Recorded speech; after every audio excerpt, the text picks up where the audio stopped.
pourquoi les hommes ont peur du couple et de l'engagement. Bonjour les filles, j'espère que vous allez bien et que vous êtes en forme aujourd'hui, en cette presque veille de Noël. J'espère que vous avez fait vos petits achats, que vous êtes en train de croustiller un peu. Quoique je vous donnerai peut-être une idée pour les achats de fin d'année, si jamais vous avez envie de faire encore quelques cadeaux ou que vous ne savez pas quoi offrir à vos proches.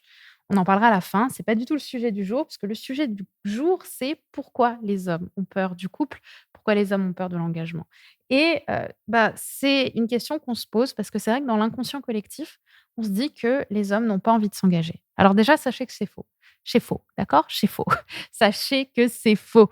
Il y a plein d'hommes qui ont envie de s'engager. Il y a une catégorie d'hommes qui n'en a peut-être pas envie, qui, le repoussent, qui ont des névroses par rapport à ça. Il y en a plein et je pense que c'est souvent ceux que vous fréquentez. Mais j'aimerais quand même remettre un point d'honneur à vous rappeler qu'il y a plein d'hommes qui rêvent de s'engager, qui ont envie de créer une belle relation de couple. Et encore une fois, ces hommes-là, ils le font pas parce qu'ils sont désespérés, parce qu'ils ne trouvent pas chaussures à leurs pieds et que vous allez être la roue de secours.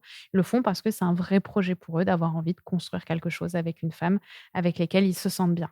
Donc juste, je voulais rappeler ça, hein, d'accord? Il y a plein d'hommes qui ont envie de construire des relations. À vous aussi de leur donner une chance. Mais aujourd'hui, on va parler de ceux qui en ont peur, qui ont peur du couple et qui ont peur de l'engagement. C'est souvent justement ces fameux chasseurs, comme on les appelle, ces hommes très alpha qui aiment bien vivre dans l'histoire qui se raconte, qui ont un souci, encore une fois, avec la notion de couple, d'engagement, cette idée d'éternité, cette idée de monogamie parfois aussi. Qu'est-ce qu'on fait avec ces personnes-là? Pourquoi est-ce qu'elles ne le veulent pas? Donc la première raison, c'est, une raison de désir et ennui. Je ne sais pas si, vous connaissez un petit peu les écrits de Platon là-dessus, qui expliquent très bien cette idée-là que on passe notre vie à soit désirer, soit ennuyer et le problème, c'est que quand on s'ennuie, on rentre dans le processus de la mort parce que tout s'arrête et que malheureusement beaucoup d'hommes passent, justement leur vie à vouloir fantasmer cette femme idéale, à rêver, à désirer et dès qu'ils arrivent à assouvir ce désir parce qu'ils trouvent une femme qui est ouverte, justement 100, qui plonge complètement dans la relation avec eux, eh bien, ils commencent à s'ennuyer et ils se désengagent. Le souci, enfin, en tout cas, s'il y a des hommes qui me suivent ou qui écoutent ça et qui se retrouvent là-dedans, c'est que on construit de l'ennui à partir du moment où, en tout cas, on fuit l'ennui à partir du moment où il y a aussi une forme de névrose chez nous qui n'accepte pas justement que dans le processus de l'ennui, il y a quelque chose de très beau, de très séduisant et de très, de très amourant. Le terme n'existe pas, excusez-moi, mais en tout cas de très amoureux. Il y a de l'amour qui se crée aussi dans l'ennui quand on trouve la bonne personne. Encore faut-il y aller, hein, prendre le risque de réussir à avoir de la beauté dans de la routine, dans, une femme qui dort, dans, une journée de chill à ne rien faire et cetera. Donc, il y a déjà cette idée, de comprendre que pour beaucoup d'hommes, à partir du moment où on ne pose pas de limites, où on est constamment à combler leurs désirs, en fait, il y a plus de désir. Il y a que ce qu'ils ont du coup acquis et du coup qui commence à les ennuyer. Alors que ce travail-là se fait aussi pour sortir de ça. Et donc ces hommes vont aller vers des femmes qui vont confirmer l'histoire qui se raconte, que, ils n'ont pas le qu'ils ne veulent pas s'engager et ne vont pas aller vers des femmes qui vont profondément les toucher et les rendre amoureux. Parfois, ils vont aller vers des femmes qui vont les faire souffrir et qui vont permettre justement de nourrir cette notion d'ennui, mais qui vont nourrir cette notion de désir et le souci de ça, c'est que, malheureusement, ça crée quelque chose qui n'est pas sain la plupart du temps, parce qu'en fait, on apprend à se désirer en se faisant mal et c'est pas très cool, c'est pas ce que je souhaite pour vous ni pour votre couple. Et l'autre raison et c'est sur laquelle je voudrais le plus mettre d'attention dans ce podcast, dans cet épisode, c'est une raison, très déstabilisante, et qui est souvent la même pour les femmes. C'est qu'en fait, on ne nous a jamais appris à aimer et à être aimé.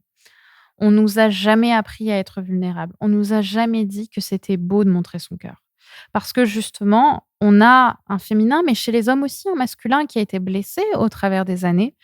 Et il y a beaucoup d'hommes qui ont eu des éducations, proches, enfin directes ou indirectes, qui leur a appris à, couper justement de leurs émotions, qui leur ont appris à couper avec la vulnérabilité, avec la beauté de l'amour.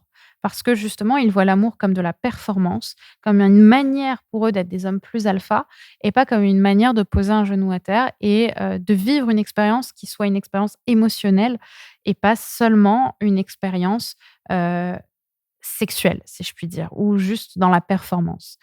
Donc, je pense que l'un des plus beaux travails que j'essaie de faire petit à petit, c'est à vous réapprendre, à aimer et à être aimé et pour les femmes évidemment, mais aussi du coup, dans cet épisode, je vous l'explique à travers les hommes, c'est qu'on a tellement été blessés, encore une fois, à travers les années, qu'on a fermé en fait les vannes à un moment en se disant: «Je préfère aller vers des relations qui ne vont pas marcher, plutôt que d'aller vers des relations où je vais devoir ouvrir mon cœur». Parce qu'ouvrir mon cœur, ça me fait peur.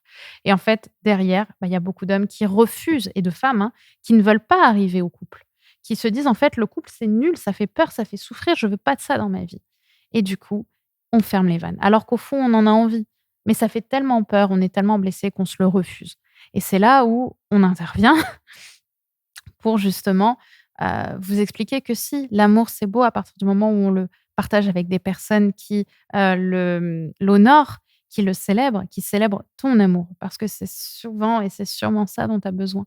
Célèbre ton amour. C'est le mot, principal que j'aimerais que tu retiennes de ce podcast et pour les hommes, hem, comprendre que voilà, c'est pas notre rôle, c'est pas notre travail de les faire changer. On peut évidemment exprimer notre matière, on peut communiquer, quand l'autre est ouvert à ça, quand il est ouvert à cette communication, à montrer ses failles et ses blessures, mais tu peux pas pousser évidemment l'autre à s'engager. Si l'autre refuse ou qu'il est coincé dans ses croyances ou dans ses excuses, à toi aussi de savoir faire ce pas en arrière et de te dire: «OK, c'est pas mon combat, c'est pas ma mission». Hem, allons plutôt aussi vers des hommes qui ont peut-être un petit peu plus d'ouverture ou qui sont prêts à faire ce chemin. Et tu verras que naturellement, plus tu vas prendre conscience que toi, tu es peut-être plus en conscience, plus éveillé à ces sujets, plus, les hommes, en fait, naturellement, vont être attirés par toi parce qu'ils vont sentir chez toi cette grande lumière d'abondance qui va, les toucher et leur donner envie, d'apprendre à te connaître. Donc j'espère, que cet épisode proche de Noël vous aura, plu. Rappelez-vous vraiment de ça, c'est cette expérience de l'amour qui est belle, qui est bouleversante parce qu'elle répare. L'amour répare, mais il faut être avec quelqu'un qui est prêt aussi, à être réparé et vous aussi, vous êtes prête à être peut-être un petit peu guérie d'une certaine manière grâce à vous et grâce à l'autre. Voilà, je me permets aussi de vous envoyer ce message pour vous souhaiter une de vous envoyer ce podcast ou de finir ce podcast pour, vous partager aussi, ma joie de finir l'année à vos côtés. J'espère que cet épisode vous aura plu. N'hésitez pas à le noter évidemment sur la plateforme sur laquelle vous l'écoutez, à me laisser un petit commentaire si vous êtes, sur YouTube ou sur Insta pour celles qui me regardent en podcast, enfin qui m'écoutent du coup en podcast et bien sûr, je vous avais promis, une idée de cadeau pour, les fêtes de fin d'année. Donc là, vraiment, vous êtes touchy, touchy, hein. C'est bientôt la fin, donc il va falloir vous dépêcher. Ce cadeau que je vous propose, c'est, le livre «Pourquoi les hommes préfèrent-ils ta meilleure amie?». C'est le livre que j'ai sorti aux éditions Le Duc cette année, en octobre. Il est disponible, donc je vous invite à, à le découvrir via les liens en description et à l'offrir. C'est des beaux cadeaux que vous faites que d'offrir aux gens une solution une grande respiration pour justement, réussir à être davantage, dans leur alignement. Ça va beaucoup plus loin évidemment que les podcasts, ça va beaucoup plus loin que, les épisodes que vous pouvez avoir sur YouTube ou dans mes reels. Donc vraiment foncez, allez-y, amusez-vous, en ayant un livre qui est fluide, dans lequel vous allez rire, vous allez pleurer, vous allez vous retrouver dans des situations et dans lesquelles vraiment vous allez grandir. Parce qu'on n'est pas sur un livre de dev perso qui est juste là pour vous dire, «Petit poney, les cœurs roses et finalement faisons tous l'amour et pas la guerre». Évidemment que je vous apprends un peu à faire l'amour et pas la guerre, mais je vous le fais de manière fun, de manière vraie, avec un langage, à mon avis, qui est proche du vôtre et dans lequel vous allez, pas mal vous retrouver. Parce que oui, les femmes comme vous peuvent trouver l'amour. Oui, les femmes comme toi peuvent trouver l'amour et ben, moi, mon rôle, c'est de t'aider un petit peu à y voir tous les angles morts que je te partage dans le livre pour que tu réussisses à rapprocher l'amour à toi. Je t'embrasse, passe de très belles fêtes de fin d'année et à très vite. Bye bye.